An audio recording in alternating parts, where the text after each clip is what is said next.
వృషభ రాశి వారు ఈ వారంలో నూతనమైనటువంటి పనులు ప్రారంభించేటటువంటి అవకాశాలు కనిపిస్తున్నాయి.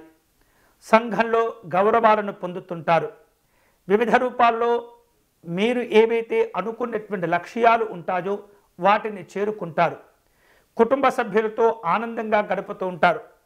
వివిధ రూపాల్లో ఒప్పందాలను కూడా కుదుర్చుకునేటటువంటి అవకాశాలు కనిపిస్తున్నాయి. ప్రముఖుల నుండి వృషభ రాశి వారు ఈ వారంలో కీలకమైనటువంటి సమాచారాలు అందుకుంటూ ఉంటారు.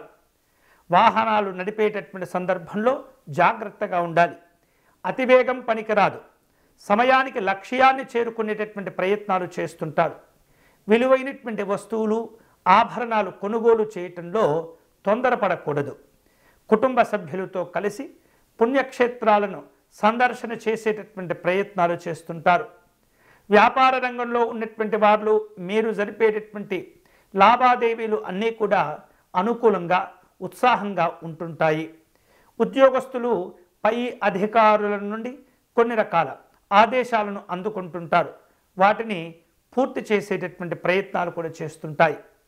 రాజకీయ రంగంలో ఉన్నటువంటి వాళ్లకు మంచి మంచి అవకాశాలు వచ్చేటటువంటి సూచన కనిపిస్తుంది. అయినప్పటికీ కూడా అన్ని రకాల జాగ్రత్తలు తీసుకునేటటువంటి ప్రయత్నం చేస్తుండాలి. వ్యక్తిగతంగా వృషభ రాశి వారు ఈ వారంలో ఎదుర్కొంటూ ఉన్నటువంటి సమస్యల నుండి బయటపడేందుకు ఎప్పటికప్పుడు కూడా క్రొత్తగా ఆలోచించేటటువంటి ప్రయత్నం చేస్తుండాలి.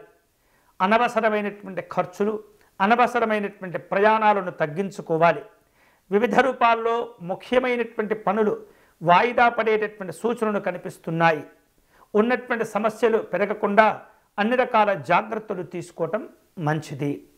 ఈ వారంలో సమస్యలను దూరం చేసుకునేటటువంటి క్రమంలో మహాలక్ష్మి అమ్మవారిని పూజించటం మంచిది. అష్టలక్ష్మి స్తోత్ర పారాయణం చేసుకోవటం, విజయలక్ష్మి అమ్మవారిని ప్రార్థన చేయటం అనేది వృషభ రాశి వాళ్లకు చాలా చాలా మంచిది.